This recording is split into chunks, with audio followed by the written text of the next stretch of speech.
Welcome back to Bon and Field in St. Patrick, home of the St. Patrick Irish. We're here for stop 4 of our town ball tour. The Irish were taking on the Newmarket Muskies at 6 o'clock. That's the first pitch. We're looking forward to it. Yeah, looking forward to seeing you guys take on the Muskies. This is a team that has a lot of tradition, and they're a pretty good team, too, taking second place in their division last year. Right.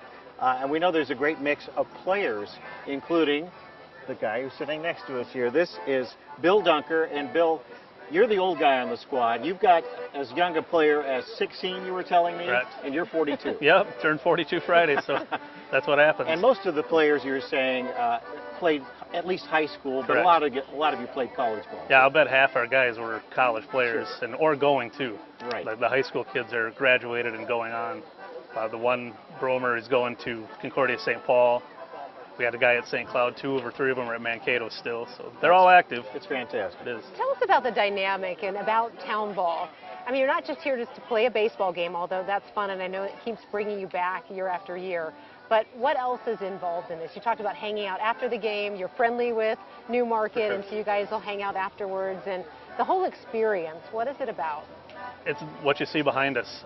There's a group of people here. We haven't even thrown first pitch, and it's one of the biggest crowds of the year already. And more will fill in as first pitch comes. But what brings you back really is being part of the team and being with the guys and meeting and playing against other people in really nice ballparks in Minnesota. And it becomes a family atmosphere. We're on first name basis with almost everybody here. Well, it's a unique experience for sure, and especially this ballpark, because the other ballparks, a lot of them have bleachers, a lot of them have lights. This stadium has neither. I guess ball field's not a stadium, but the hope is to get lights, and we're working on that. Yep, there's a capital campaign right now. I believe we're about halfway to the first stage for the lighting, which if we get it done by August or so, we could get it done by next year. It's kind of a long shot at this point, but there are plans in place. At least you're halfway there. Exactly. We could be half to halfway. That'd be worse, so we're good. Yeah. Yeah. Well, it's what a great crowd, too, I know, behind us. And people just with their lawn chairs. Yeah. And all of these fields, no matter which town you go into, it's the community that builds them up. For sure. Every little piece of that field. And the lights eventually will Yep. have a story about how the money was raised, who the people were who came together to put them up. And you'll always think about that when you look at the field. Yep, there's no city of St. Patrick. Yeah. So everything that gets done here, we have to okay it through the church, which they never have a problem with. But the money has to come from us, whether that's a fundraiser or a raffle drawing that we have. Somewhere that money's got to come. And there's going to be no city of St. Patrick coming and giving us a donation. We got to go find them.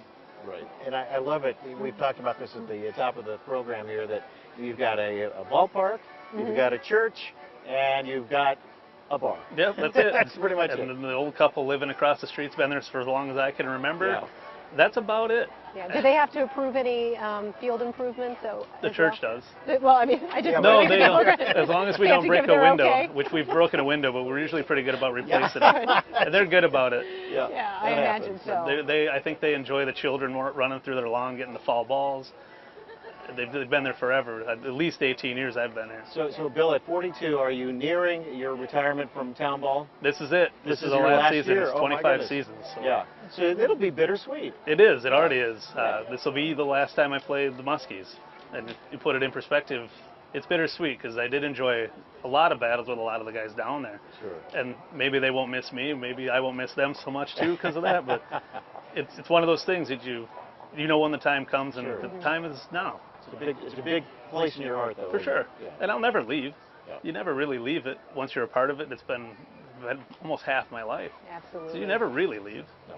And the tavern stays open late enough for everybody to go hang out after the game, too. For So, sure. What a great spot. All right, thank you, Some friendly ribbing. That's it. Yeah, exactly. Yeah.